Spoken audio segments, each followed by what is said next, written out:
Hey, it's Kevin DeWitt here. Welcome back to the Mixing in a Home Music Studio course. In this video, we're going to talk about fixing timing issues.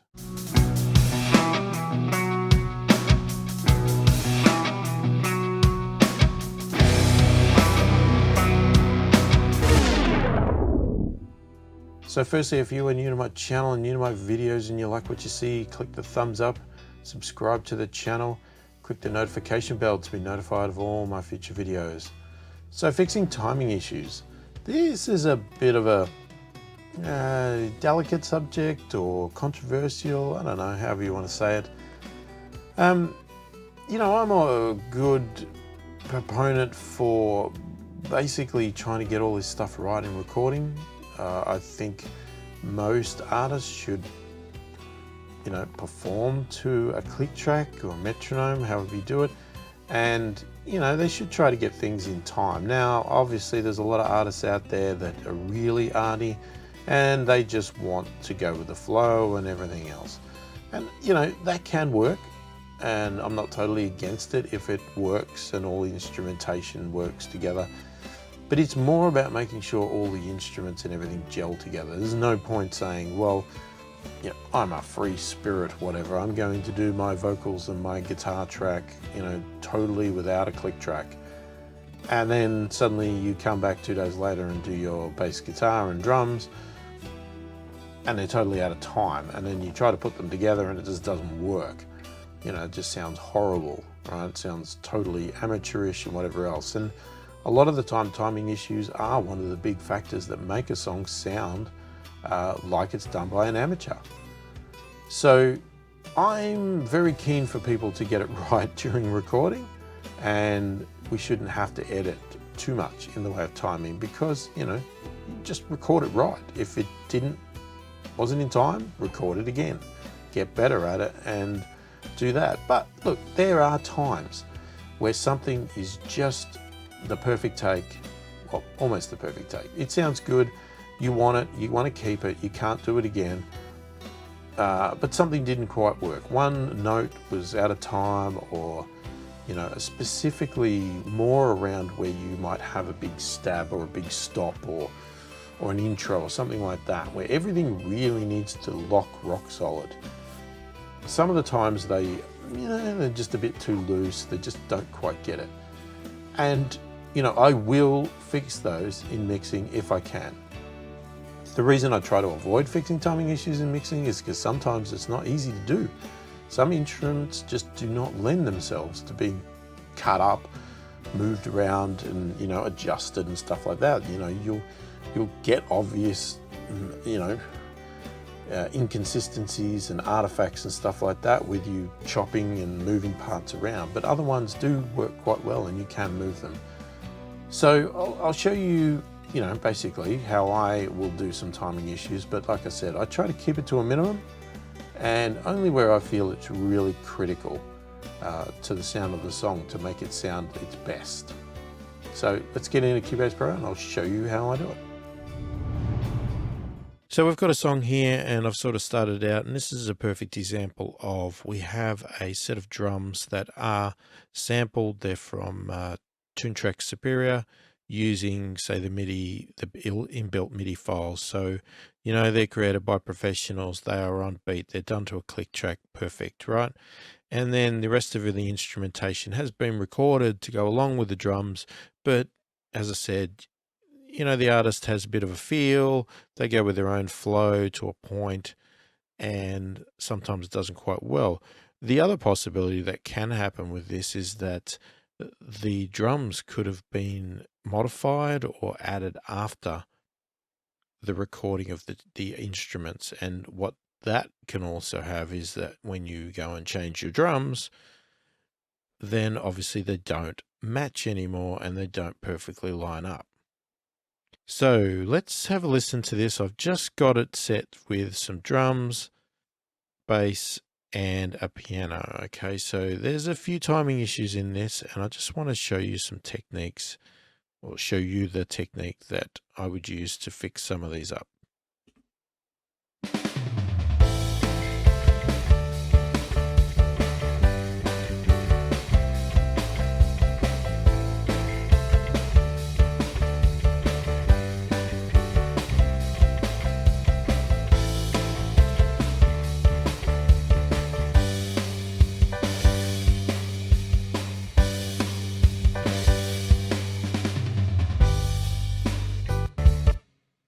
Okay, so this is a perfect example of talking about, okay, we could sit here and we could fine tune every single chord, every single note that's played on that piano, but that's not what I'm looking for here. I want to leave some feel in the song, but you'll see these parts here, these little stabs that are playing in unison with the drums and the bass. These sound sloppy when they're not hit in the right time. So I would like to tighten those up. So let me just play that little bit again so you can hear where some of them are wrong.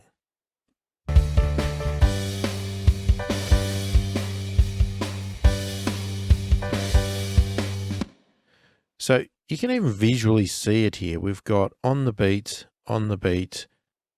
and these are a little bit rushed. And the simple approach that I have to doing this is I just zoom in. Okay, so I want to, and what we can do is we can actually open up the bass track. So if we drag this up and get it closer. Okay, so now we can visually see our bass hits, and you could do this to your drums. If you want to lock to the drums, then obviously drag your keys track up here close to your drums so you can see where the hits are. All right, but I'm going to do it with the bass because they're playing the same sort of notes.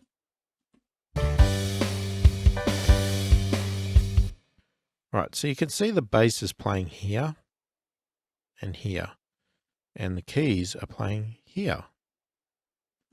So the easy fix and the manual way to fix this is we're going to chop that there, or cut it there, and I'm going to also cut it there. Just going to bring that back in so we don't go over that other note, and I'm going to drag it. And if we wanted to, we could drag that over there as well. So instantly I have dragged that over there, but you can see we're still not quite right because these seem to longer. So if we listen now. Okay, so this note now is playing on the beat of the bass, but this one is not. So this is where it gets a little bit trickier because now I'm going to go in a bit tighter.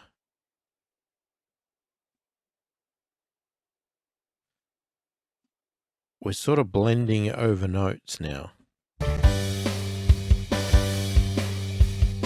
Okay, so that sounded good. But let's go on solo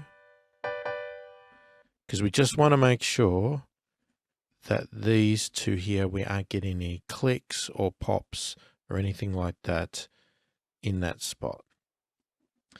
So I'm just going to tidy this up by bringing that back. Let's get that in there. And I'm just going to overlap them a tiny bit. And then just do a little bit of a crossfade there. And let's have a listen in solo. Okay, so there's no clicks, no pops. So that's good. So now if we take it out of solo and have another listen.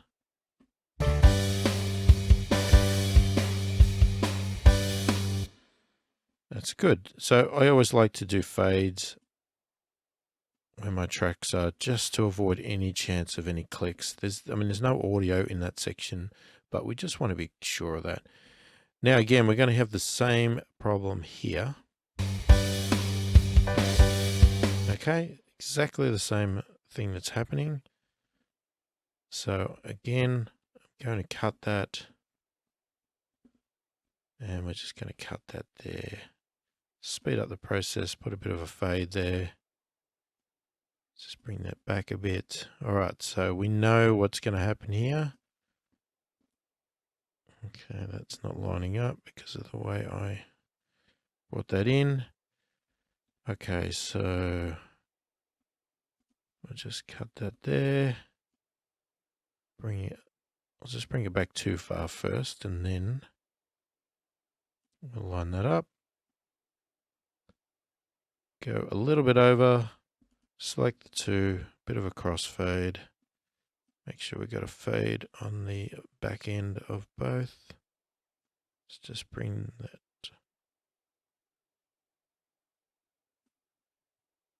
Okay, that should be fine. So let's see what that does. Nice.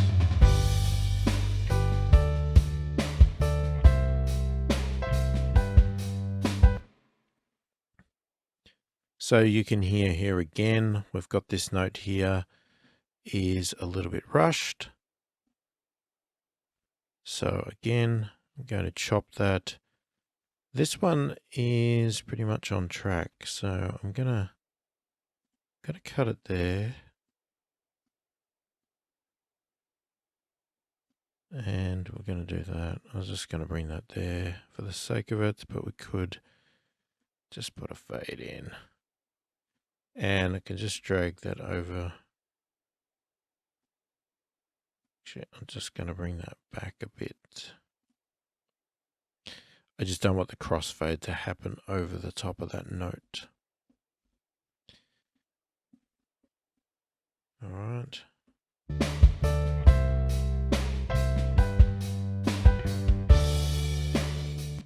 Okay, so we've still got some little issues in this spot here. This one here is not quite playing out as well. But you can also see the bass is not always hitting on the beat. So there's a bit of variance in this. We need to be a bit tolerant of that. Like I said, we're not necessarily looking for robotic here, but we want some of these bigger notes to just sound a bit sort of tighter.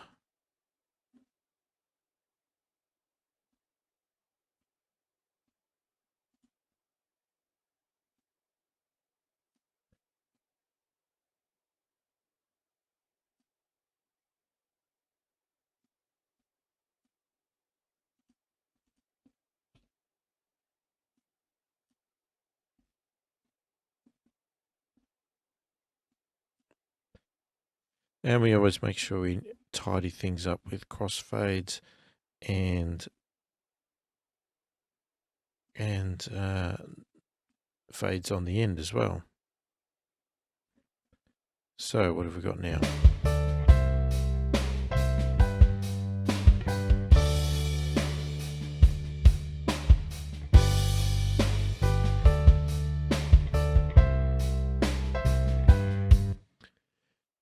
So we've got a few more to do there. So you can hear the difference between what we had before and what we have now. So, and I can show you that very quickly by, let's go back to our section here.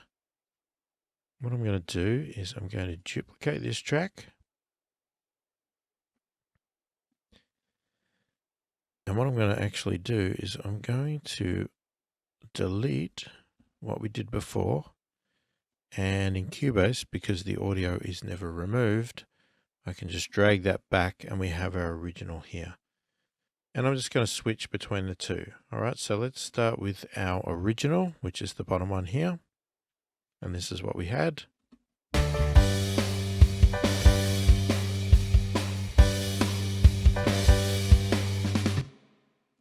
And now we have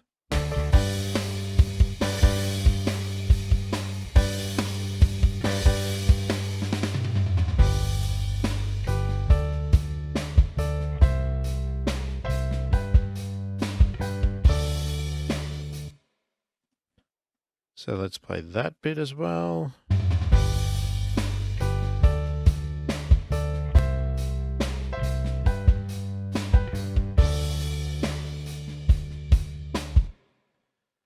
So you can hear there how much more professional that sounds. So let's do that again one more time, just this section here.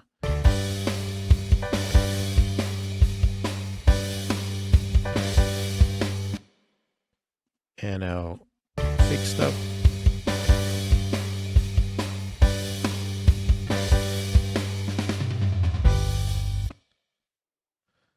So that is way, way better. And that's just what I'm saying. These ones are very obvious timing issues, okay? Some of these fast ones here, so when we're looking at this section here,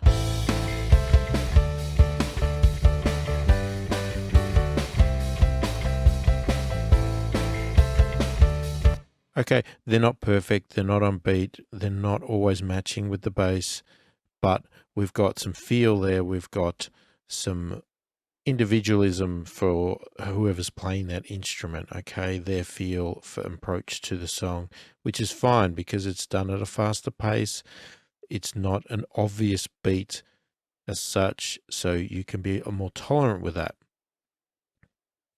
With these ones here, where we are actually hitting notes and you can hear that they should be on time, then it is definitely highlighted when they're not. Okay, so we can do that with any instrumentation at all right? If we have drums that are slightly out, we want to edit those, then we can do that as well. You know, we're not limited to any particular instrument. We can even do it with vocals, all right? You might find that a vocalist just doesn't hit the note in the right spot. Chop that note up, okay? Chop the start of the note, end of the note, and just shuffle it, just move it, nudge it, whatever you want to call it, into the appropriate spot and get things tighter. So there you go. That is how I fix timing issues in my mixes. Let me know what you think of it in the comments. Do you fix timing issues when you do mixing and that sort of stuff? What's your thoughts and theories on it? Do you like to do it right in recording, or do you prefer to you know, wing it and make things better as you mix, that sort of thing? Let me know. I'd love to hear your opinions on it. If you do have any questions, if something was not explained enough or you've got some further clarification needed, put it in the comments. I read all the comments and I'll answer as many of the comments and as quickly as I possibly can. If you did like the video, give it a thumbs up, subscribe to the channel, click the notification bell to be notified of all my future videos. Hopefully you've enjoyed the video. Thanks for watching, and I will catch you in the next one.